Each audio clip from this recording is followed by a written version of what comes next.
প্রিয় বন্ধুরা, আবার আসলাম ভুট্টা খেতে। যে এই ভুট্টা খেতে আসলাম হলো দুদিন আগে ঝড় হয়েছে, বৃষ্টি হয়েছে, অনেক ঝড়ের কারণে এই গাছটি কাইতে হয়ে গেছে, পড়ে গেছে। এই গাছটি একটু দেখাও।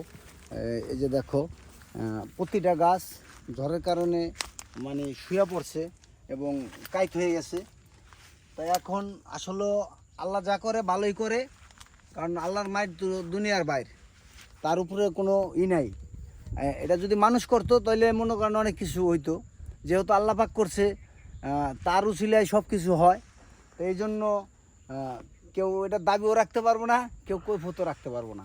তাই তারপরও যতটুকু বলবো যে না, গাছগুলো অনেক সুস্থ সবল আছে, কিন্তু পোকার কারণে একমাত্র এই গাছগুলো নষ্ট করে ফেলাইছে। এই যে পোকা, এই যে পোকার কারণে এই যে মাছ পাতাগুলো এই সব খেয়া ফেলাইতেছে। তো এখন এই গাছের ভুট্টা মানে বেরানোর সময়, এখন বড় হয়ে গেছে তা এখন এই মুহূর্তে বীজ দিতেও কষ্ট।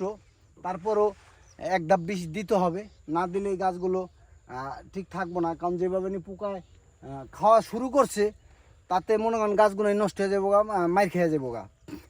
তাই এখন আপনাদের কাছে একটাই দাবি, যে আপনারা দোয়া করবেন, যে আমাদের এই